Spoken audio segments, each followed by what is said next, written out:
क्या भजन से दुखों का अंत हो जाएगा? आइए सुनते हैं गुरुजी से, महाराज से। अरे पूछो मत। इसलिए कह रहे हैं कि अगर कहेंगे तो विश्वास नहीं होगा, तो इसलिए हम कहा पूछो मत। अगर हम कहते हैं कि दुख मिट जाता है तो आप अंगुली हमारे ऊपर उठा दोगे।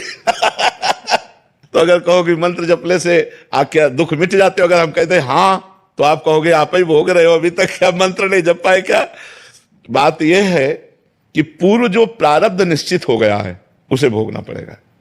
जिसे प्रारब्ध कहते हैं उसे भोगना पड़ता है। जो नया कर्म है और जो पुराने संचित कर्म है, ये दोनों नष्ट हो जाते हैं भजन से। प्रारब्ध नष्ट नहीं होता, प्रारब्ध भोगना पड़ता है। रामकृष्ण परमहंस जी के गले में कैंसर था, बड़े बड़े संतों के शरीर में पीड़ाएं देखी गई। अगर भजन से सब पीड़ा नष्ट हो जाती तो भजन करने वाले को किसी को पीड़ा ही ना मिलती। आप विचार करके देखो, जितने बड़े बड़े संत या कोई भी भगत है, पीड़ा से युक्त पाया जाता है, क्योंकि उसके प्रारब्धों का नाश होता है। पूर्व संचित कर्म भस्म कर देते हैं भगवान, और क्रियमाण माने वर्तमान में जो हमसे गलती होती है उसे क्षमा कर देंगे। लेकिन जिस समय हमारा शरीर बनाया गया था, उस समय जो रखा गया है कि 20 वर्ष में तुम्हारा हाथ टूट जाएगा, 25 वर्ष में तुम्हारा सर फूटेगा, तुम्हें कैंसर, वो सब होगा, वो सब होगा, चाहे भजन करो या ना करो, उससे कोई फर्क नहीं पड़ता। तो ये बात हिम्मत करके, हाँ ये जरूर है कि भगवान थोड़ा सहने की सामर्थ्य दे देते हैं, सहने की सामर्थ्य देते हैं कि उसी को हम रो के काटें या उसी को हंस के काटें। तो जब हम भजन में चित्त जोड़ते हैं तो थोड़ा आनंद में जीवन होता है, लेकिन भोगना पड़ता है।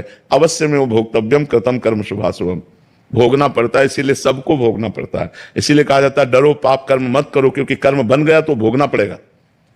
अभी मनुष्य जन्म है तो नाम जप करके, भगवान का आराधन करके, तीर्थयाटन करके, दूसरों की सेवा करके आप मिटा सकते हो।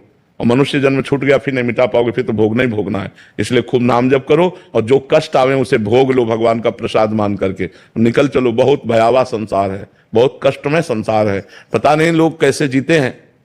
यहां तो हर क्षण किसकी शरण में जाए, सब असमर्थ है। कोई भी बताओ ऐसा है जिसकी गोद में सर रखकर रोया जाए और हमको निश्चिंत कर दे? क्योंकि जिसकी सर में हम गोद रख करके रोना चाहते हैं वो भी असमर्थ है, वो भी बेचारा काल के अधीन है, वो भी मृत्यु के अधीन है, वो भी भययुक्त है, वो पूर्ण समर्थ तो नहीं है। और जो पूर्ण समर्थ वो दिखाई नहीं दे रहे हैं, यही है, सबके अंदर है, सबके बीच में है, हमारी सुन्न है। लेकिन हमें लगता है प्रगट में कोई होना जिसके गले लग करके हम अपने दुख को वर्णन कर सके, हम रो सके, कोई हमें प्यार से कि आप निश्चिंत रहिए, हम है ना। वो ये करते नहीं है, छुपे छुपे डोलते हैं, पर्दे में रहते हैं माया के। देखो एक सीमा है जहां तक तुम्हें भजन आनंद, और जो असीम आनंद की